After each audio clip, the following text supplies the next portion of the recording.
Hello, I'm Dina Wachtel with the Canadian Friends of Hebrew University, and together with my colleagues Ayala and David and the rest of our team, it is our pleasure to welcome you to this new five-part Sunday's webinar series titled In Conversation with Ambassador Ido Aharoni, featuring international friends of the Hebrew University. Ambassador Aharoni is a global distinguished professor at NYU and was Israel's longest serving consul general in New York. He is a 25-year veteran of Israel's foreign service, a public diplomacy specialist, the founder of Brand Israel program, and a well-known nation branding practitioner. Today's conversation is with Hebrew U alumnus, Mr. Christopher Ruddy, in which he will be discussing a super topical issue, US politics and the landscape of American media. If you would like to submit a question, please do so in the Q&A box or any other comment. And now, please welcome Ambassador Ido Aharoni. Thank you so much, Dina. And it's such a pleasure to be with you again. Always a pleasure to be with the friends of the Hebrew University, especially when I'm given the opportunity to have a nice conversation with my long-standing friend Christopher Ruddy, who's been my very dear friend for many years now. And I know that this has been a very, very difficult time in terms of the intensity of work. He runs a very large media company and still finds the time to spend 45 minutes with us, and we greatly appreciate that. I'm sure that you're all familiar with his face from national American media, frequently serving as a commentator on political issues. But not too many people know that Christopher Ruddy, in addition to being a very well-known conservative journalist who worked for the New York Post, the Pittsburgh paper, and many other outlets, has served as a White House correspondent. But he's also, in addition to the fact that he graduated from St. John's University and London School of Economics, he also spent significant time at the Hebrew University and became, through that time, a dear friend of the State of Israel, a dear friend of the Jewish people, and a dear friend of the university. So we welcome you, Christopher Ruddy. Thank you so much for taking the time. Um, are you in Florida? I am in New York, actually, and I Good. thank you for that introduction. And Dina, thank you. Ido, I've known you for a long time, and you've been a great supporter of Newsmax and a great, really, supporter of America. And it's very special. You were the longest serving consulate general to New York, which is a testament. Anybody that can be the longest serving anything in Israeli politics, it's such an important position. You got to be doing something right. So Yeah. it's great to be your friend. And Thank you. Hebrew University, I was only 18 when I attended the Rothberg School that summer. I studied under a great professor named Mordecai Nissan, who's retired now, and we're still friends, actually. And I became friends with Dov Friedlander, who was the head director of the Hebrew University. We did a program of bringing college students over to the Hebrew University for scholarships. And then when I did my dissertation at the London School of Economics, it was actually on bureaucracy and nation building using Israel as the best example of how that works. And I still have a copy of that I did, but the Hebrew University was kind enough to allow me to stay at their dorms and do research when I was there in my graduate years. So, and as you know, I've been to Israel many, many times. So I have very fond memories. So I'm curious, and I'm sure our listeners are curious as to what attracted you to Israel and the Hebrew University to begin with. And as you know, I'm not Jewish, I'm Catholic, right? So I grew up on Long Island. My parents were very interested in politics. They listened to talk radio all the time. Came from a very middle class background. My dad was a police lieutenant out in suburban Long Island. And we would talk politics, Mideastern stuff. My mother was very sympathetic to Israel, and she felt they were being very mistreated. And so it was just a fascinating topic because it was a very controversial. And this is like the late 70s, early 80s as I was growing up. I saw an ad in the New York Times when I was in my first year at St. John's, a full page ad to study in Jerusalem at the Hebrew University. And it talked about it being the center of the three great religions, monotheistic religions.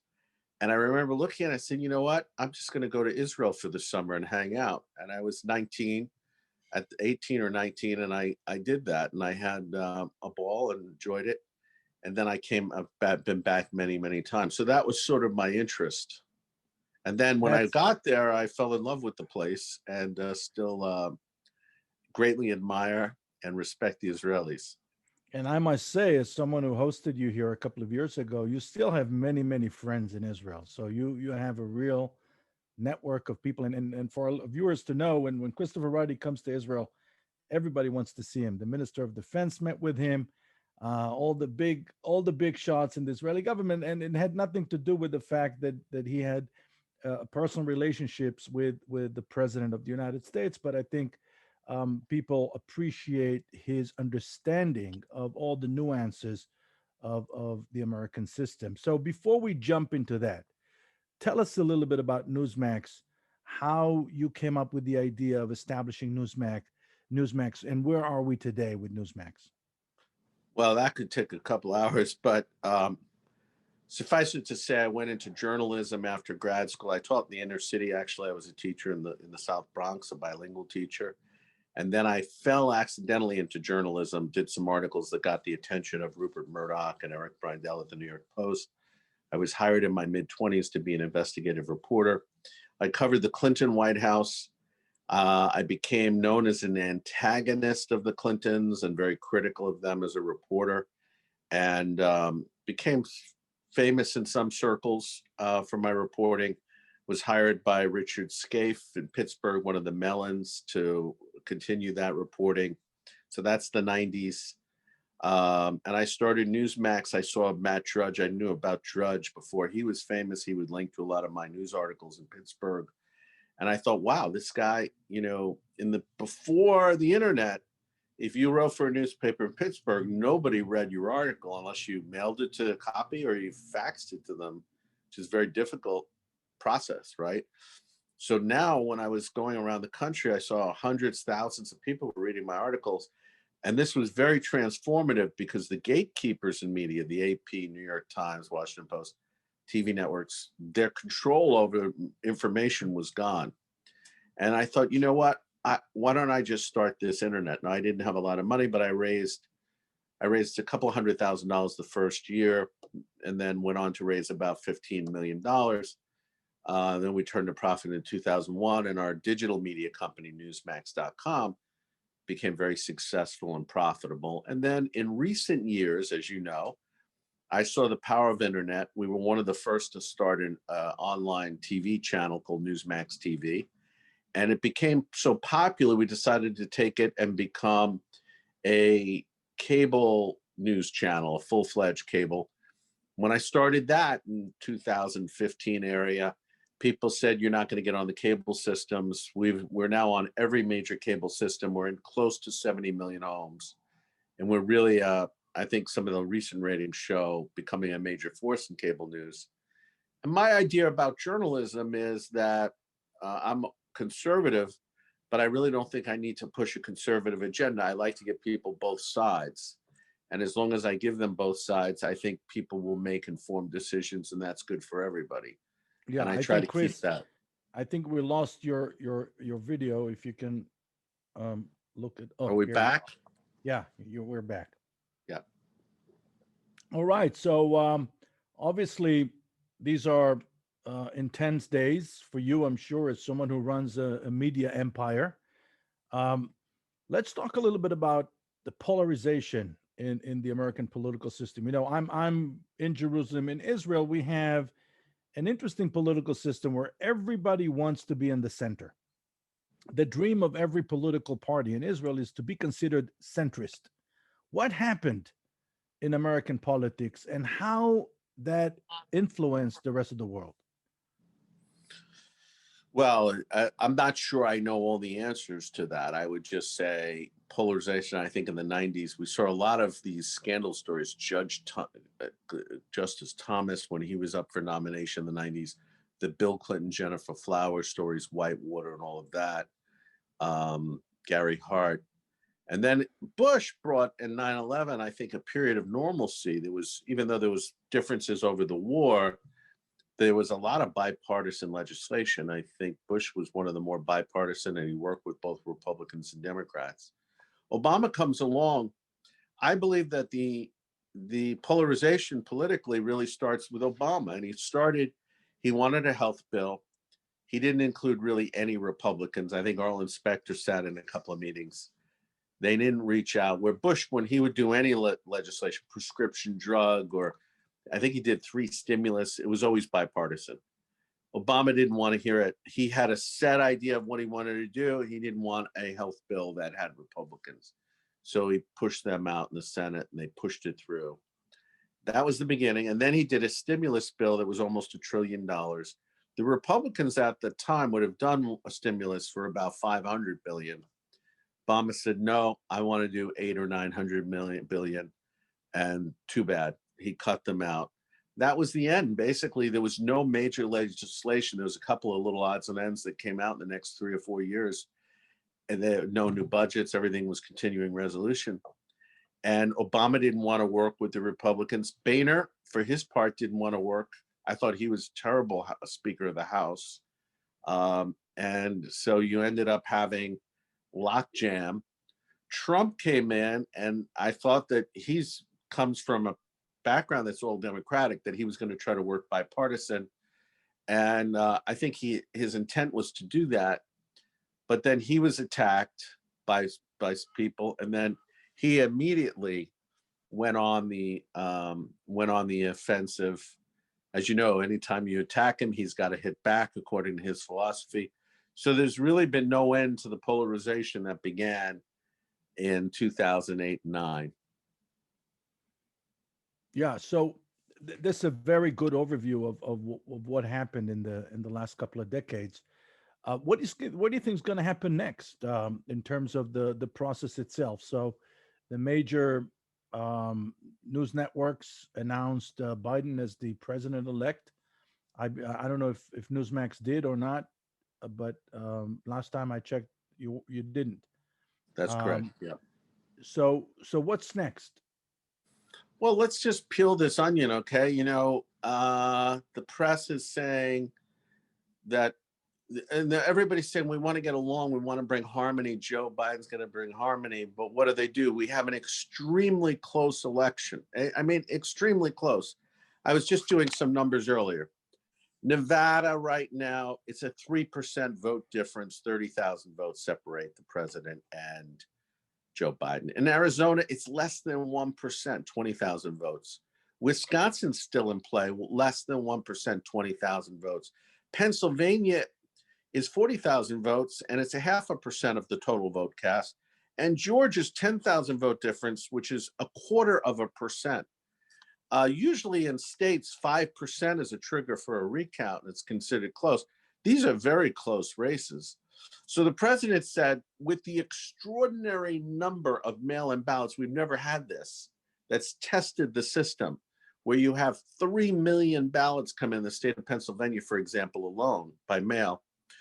And they're very prone to manipulation, to fraud, and other problems. Why don't we recount them and review them and test them? And everybody's saying, no, we got to immediately declare Joe Biden. And they're declaring Joe Biden.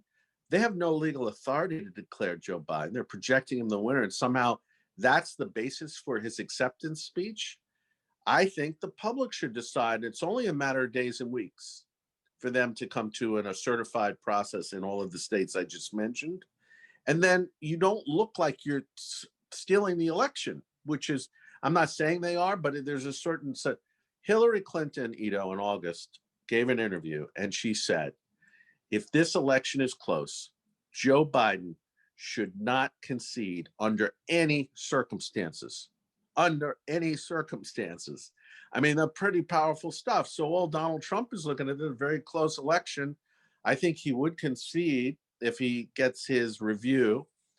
And I think the review, may declare Joe Biden. But my view at Newsmax is we should, in such a close election, under these circumstances with COVID, let the electoral certifications take place first.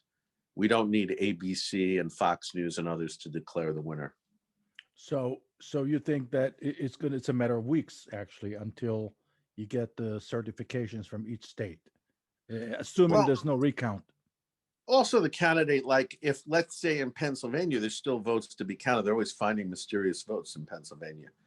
But if you found out there was 150,000 vote plurality, the president may decide, hey, we're not going to overcome that, even in a recount and a review. I have a feeling that if you did a proper recount of those ballots in Pennsylvania, you would find of 3 million ballots cast or 2.5 million, whatever, probably 100,000 don't have a signature, don't have a postmark, are ineligible just on a very pure look of a defect found on that ballot. And that's problematic for Joe Biden. And I think Donald Trump, people around him are telling him, you have a pathway here. The problem the president has is he doesn't have the logistics. He doesn't have the lawyer set up. He doesn't have the smart people he needs to implement something. And that's a problem now so late in the game to Yeah. organize that. What would you say was the main obstacle for him in this election? A lot of people say it's because of COVID-19. Is it really the case in your view? I think he had a lot of obstacles. The media didn't give him a chance. I mean, they've been pretty harsh. Fox News has not been particularly good, and Newsmax TV has been growing phenomenally in the past few weeks as people very angry with Fox about Chris Wallace moderating debate, Fox confirming a lot of negative stories about the president. And then on election night, we called Florida. We were the first network to call Florida. We did it after 90% of the ballots, and we confirmed with political experts he was going to win. And then for another hour and a half, Fox wouldn't call Florida, but they called Arizona within a half hour of the polls opening, and 14% of the vote counted, and they projected Joe Biden the winner. You have to ask yourself, why were they doing that? People were supposedly still waiting online out in Arizona to vote. There was a perception that night that Fox was, even Newsweek did a story that the audience of Fox was furious tuning into Newsmax. But getting back to your original question, there's so many issues. I think the coronavirus response has not been as effective as it should have been. So that hurt the president. The economic issues, senior voters defecting, just a myriad number of things. But if the exit polling data was very clear that when people were asked, even Biden supporters, who would be better in handling the economy, Donald Trump won by a big number, like 55%.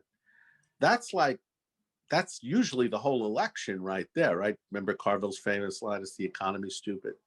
So, I think there were personal issues with the president. Some people don't like his approaches on things, his tweets. I don't like them all. I've known the man for 20 years. I don't agree with everything he does and says, but I do think his results have been pretty strong for a president. And he was, you would admit, he was an outsider, right? He was a solid brand, a well-known global brand who transitioned into politics, but did not really accept the political traditions, right? He was a disruptor in many ways. And I'm thinking maybe the fact that he wasn't so presidential had something to do with it. No question. No question, because a lot of people look at all these Republicans, so-called Republicans that were upset. Most of it was that they didn't like his behavior. They didn't think he was presidential. If you tell Donald Trump this is the way it's always been done, you should think about doing it that way. It's like more reason for him not to do it. He just likes, we get up every day and we have our challenges, whatever they are. For Donald Trump, he gets up in the morning and his big challenge is not to be bored. He's constantly trying not to be bored. It's actually a big issue in his personality. And so he likes to, on some ways, that makes him extremely appealing. I mean, think about this guy, For 15 years, he had the #1 TV show. Oh no, a hit primetime show on a major network. Nobody has that in TV. I mean, it's very rare. So you have that. He was at the top of the finance world, and he was at the top of politics before he became president. I mean, he was a big, big guy. And so I always used to say to him before he was president, I said, Donald, you hit the Triple Crown. And he'd say, well, what do you mean? I said, well, you're the only person I know that's at the very height of business, politics, and entertainment. And he hit it out of the park. So, and I think for him, he was the first citizen president. He came in. We've never had a guy who was not an elected politician or a general as president. And he wanted to be unconventional. He has been. He's gotten a lot of good results because of that, but he's made a lot of enemies too. Now, if you had to give advice to Biden, what would be your main advice to him? I think Biden's trying to do it already. I think it's part of his personality is to reach out and to truly reach out. A lot of times these guys will say, we want to reach out, but they never really do reach out to the other side. And Biden has had a history of working well with Republicans. I like Joe Biden. I've always said I've liked Joe Biden, even during all that impeachment stuff. I think he's a centrist. I think he's a good guy. I voted for Donald Trump because I think Donald Trump would make the better president, more consistent with the issues I care about, and has the performance results to prove my vote. I don't have a problem with Joe Biden per se, but I am concerned about his advanced age and the fact the Democratic platform's gone so far left. I mean, to me, it's off the charts in some of the things they're calling for. I hope Joe reflects on that. Now, do you think Israel has any reason to be worried about that progressive left within the Democratic Party? Oh, yeah, on so many levels. Wow. Biden is more traditional, pro-Israel, I think, but he also is very close with the Obama people who were very sympathetic. I wouldn't say they're pro-Iran, but they're very sympathetic. They're going to bring back the JCPOA agreement right away. That's coming. That is not good for Israel, I think. Iran is an existential threat if it gets nuclear warheads with Israel. I don't think much of a question of that. And the Democratic Party is moving to embrace more of an Islamic approach to the Middle East. I mean, we have millions of Muslims now in the United States, and we're seeing, if you're pro-Israel in the Democratic Party, I mean, Black Lives Matter openly in their website said that Israel was an apartheid racist state and that the United States should oppose it. And as you know, that's sort of a mainstream now in the Democratic Party in many ways. So I think the Jews and the Israelis are not going to get off great with the new Democratic Party that's emerging. All right. I think at this point, I'd like to get our audience involved. We have Dina who's screening the questions for us. So I'd like to start with a question that's coming from my dear friend Mike Granoff, who is an American Israeli investor and entrepreneur. He's asking, are you suggesting that the elections is closer in 2020 than in 2016? Are the margins in the swing states not larger this time? That's a question from Mike Granoff. Well, I haven't compared it, but it looks like they're pretty, like Pennsylvania was 40,000, but again, I haven't looked apples to apples on all the percentages. But here's the difference, Mike, is that a lot of these margins were created by mail-in ballots. We've never had a percentage of the electorate, 30 to 50%, do the mail-in ballots, which are much more questionable. When you go into a machine polling place and you vote, it's very hard to dispute that.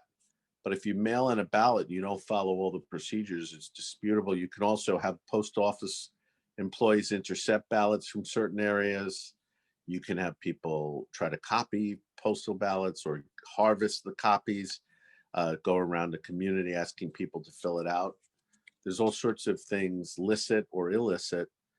And that's why I think these margins are problematic for Biden where they weren't for Trump. Thank you. Thank you for that answer. We have a fascinating question from my dear friend Boaz Gaon, who's an Israeli entrepreneur, former journalist like yourself, a former playwright. Actually, he can't be a former playwright, a playwright, and a very dear friend of mine. We both served in New York together. Boaz would like to know if he said an argument can be made that the fear that Trump instilled in Republican circles, ironically, led to his defeat since there was no one there to balance correct his self-destructive nature. Did Trump bring about this his own downfall in that respect? And I would add to that the fact that he announced before the elections that he already knows that there are going to be irregularities probably drew unnecessary, as far as he's concerned, attention to the process itself. And then again, self-defeating act.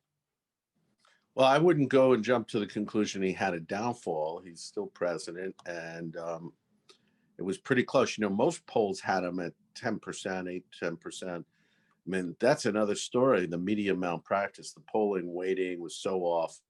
Then you have to ask yourself, was it intentional? It was so poor and bad, and somebody needs to be. There must be some accountability for that.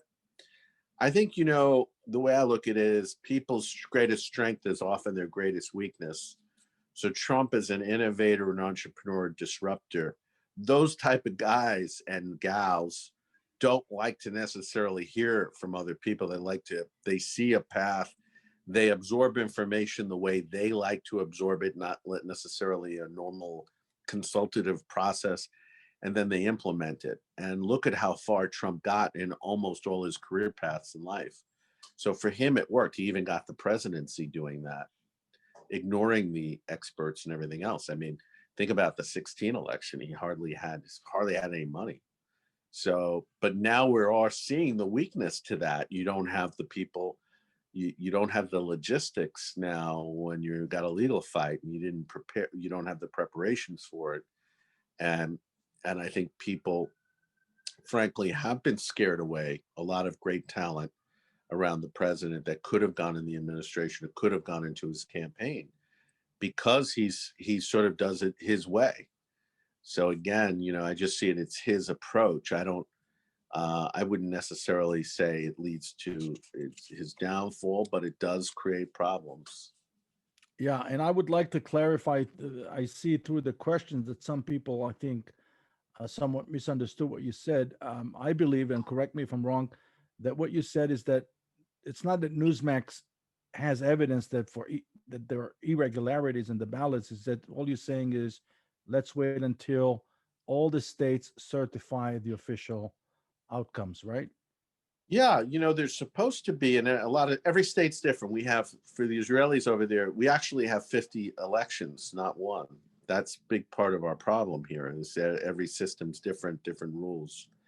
And so, for example, in Pennsylvania, the law states that you're allowed to observe the ballots, the mail-in ballots, and their counting. And the way some counties interpreted that means you have to stand 20 feet away, 30 feet away as they open the ballot. And the Republicans are saying, wait a minute, traditionally that means I look at the ballot, and they were denied access. So a judge could rule, hey, you didn't follow the proper procedure. All those ballots should be tossed. They could have been manipulated somehow. So this is why they'll say there's no evidence, but they're not allowing the Republicans to look at the ballots to find evidence, which the system allows in its monitoring process. I don't necessarily see that there was widespread voter fraud. I think the system was vulnerable to it, and I think they should be allowed to review the ballots. Now, if Biden would like, as I'm sure he will, to reach over the other side of the aisle, who would you say are his prime potential partners on the conservative side? And should he, like Bill Clinton and Barack Obama and I believe George W. Bush appoint someone from the other side to a senior cabinet position. Well, I think that's always a good thing. If you put a couple of Republicans in, show you're reaching out, that's always a really good sign. It shows, demonstrates good faith. I don't think conservatives want to quote unquote partner with Joe Biden. It's not our nature and our system to do that. But what I think Biden should do is find issues where he can get common ground with Republicans and work with them on doing stuff where say, okay, we don't agree on all these different things like climate change or whatever, but here's 10 things we actually do agree on. Let's just get that legislation done. I always ask my congressman and senator friends, like, why don't you just go through the checklist of common agreed, like the Venn diagram? And they'll always say, it sounds so reasonable, so logical, but it'll never happen in Washington. And I'm like, why? Anywhere else, you would just agree, if you're in business, what are the things we can move forward first and quickly? And people said it could be as simple as, well, if we got that done, it would help, Senator Smith in California in the reelection. We don't really want to help them, even though we agree with him. That's why nothing ever gets done. A lot of things don't get done. Right. And again, it's interesting to see how the American political system actually lives perfectly fine with the fact that the American system has the Electoral College mediating the outcomes, and it's not really one person, one vote like in Israel. In Israel, we have the entire state of Israel is just one um, electoral district, if you may, and one person, one vote. And what is the reason Americans are not bothered by it? That at least for an outsider like myself, it doesn't seem it's a big issue that there's no one person, one vote. Well, deeply rooted in our national psyche is the idea we were all these independent states, and that the federal government, there's a lot of fear of federal power. We like power segmented, fragmented in the US. And so this is a sort of check on the system, and it forces every state then to be a player, allows that because they have electoral votes. And it's the same reason like senators are really not proportionate, right, to the population. Delaware's a tiny state, it still gets 2 senators.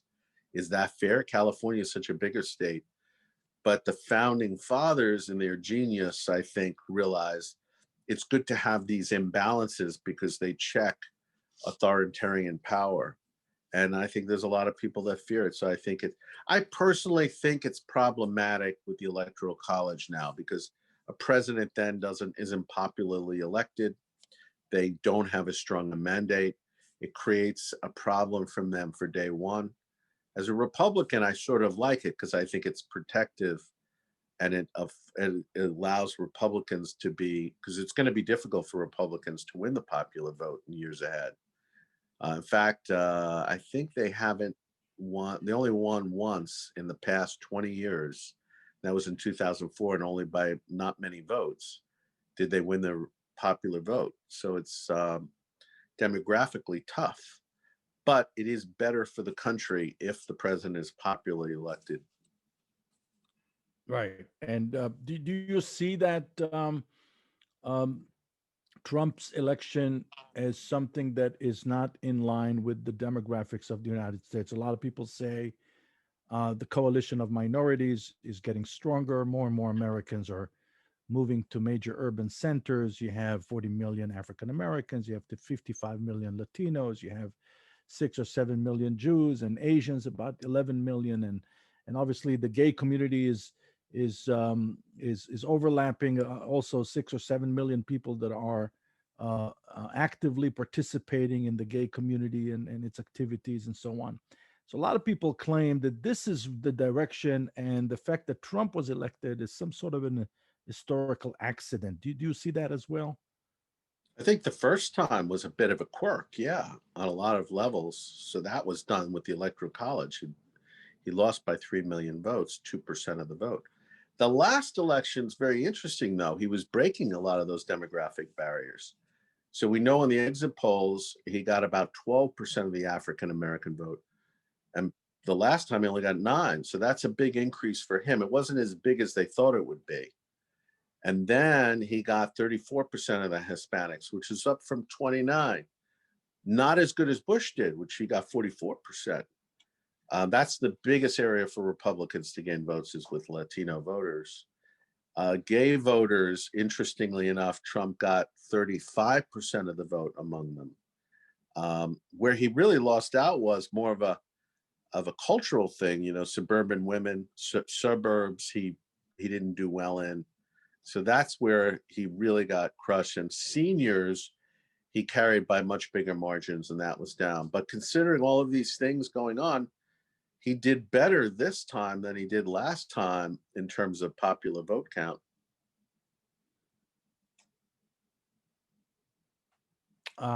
Yeah. So Randy Milner is reminding us that we wanted also to discuss the landscape of American media. And she's right. Apologies, Randy. We were so carried away by the political discussion. So, Randy would like to know, how do you see the future of American media? What's going to happen with this infamous echo chamber and the algorithm that is pitting us against each other? Um, where do you see that going? I guess that's like a whole nother subject, but it's so huge. I mean, I'm part of the media, but we're a small part of it. But I think that there's a lot of danger and warning signs we see in the election. I think I'm really disturbed. Twitter is like censoring a lot of tweets the president does, banned a lot of they couldn't. New York Post whole Twitter account was closed because it did a report about Hunter Biden's supposed laptop. I think that I'm not sure it was verified his laptop, but I think the allegations were serious enough to ask for Biden's comments on it, a denial that they were his emails, that type of thing. So um, I see Facebook was banning different people. Just it was very authoritarian. Even though there's all of these media, there's really very few gatekeepers. Again, Facebook is huge, Twitter, and then outside of that, you have a couple of other the major New York Times, and the echo chamber is more on the left than it is the right. There is a right echo chamber, but it's not as powerful as the left echo chamber for sure. I spoke to the president by phone this week after the election. I think the biggest lament he had was over Fox News, and that they had been a very strong ally of his, and there was a lot of evidence they had not been. I think he was pretty stunned by the fact that they called Arizona so quickly and they wouldn't call other states. And he thought that he had, that they were more fair than other networks. And I think it was disappointing. That's why I think Newsmax is important, that we do have more media balance. And admittedly, we have that Fox audience. We appeal to that heartland audience. And our numbers are growing like crazy. We did 3 million viewers on election night. We had an OTT audience, probably about the same number. So we were drawing overall about 1 million viewers a minute to our channel, which is huge for a relatively new channel. And I think it shows that there's a marketplace for more diverse media. Where do you see Fox News 10 years from now? I think they'll still be a player, but I think they may not be as conservative. I think Rupert was a genius, is a genius. He built that whole empire, had very strong conservative principles. I'm not sure any of the kids share completely his set of principles and worldview. And I think if you look, Maureen Dowd had a comment in the New York Times, when Rupert passes, God forbid, his family will be run by a trust, and most of the family members in that trust probably are Democratic or lean liberal. So I can't see them wanting to embrace Fox News and Sean Hannity like Rupert Murdoch was or has. Meanwhile, the country needs to have more. I mean, CNN and MSNBC are, I mean, I thought they lost up most of their objectivity. If you look at some of their reports, it's MSNBC seemed like a political organization. Which leads me to the last question, because we promised you that we will let you go after 45 minutes and you have another very important interview to do. Do you think Donald Trump is going back to media? Trump TV, a lot has been discussed about his plans for the future.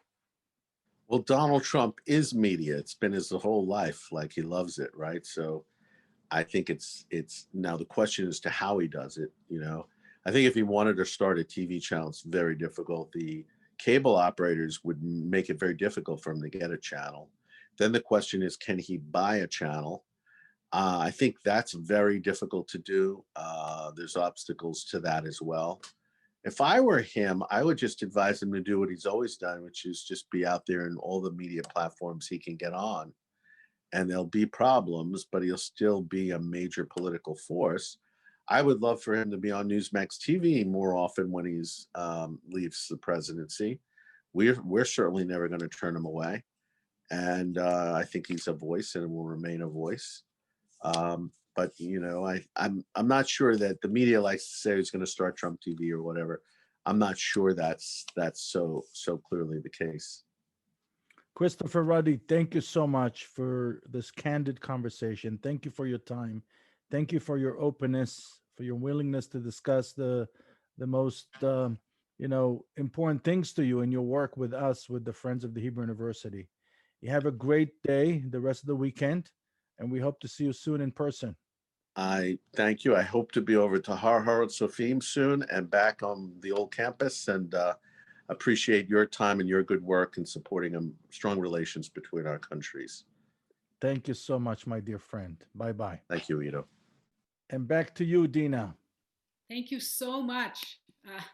I just want to thank you again, Ido, for leading this interesting conversation. Also, thank Chris Ruddy for making the time to join during this actually extremely hectic times for him. Most importantly, you, our audience, join us again next Sunday when we have a conversation with Professor Gil Troy about international affairs and the North American Jewry. Toda rabah. Thank you all. Have a good rest of the day.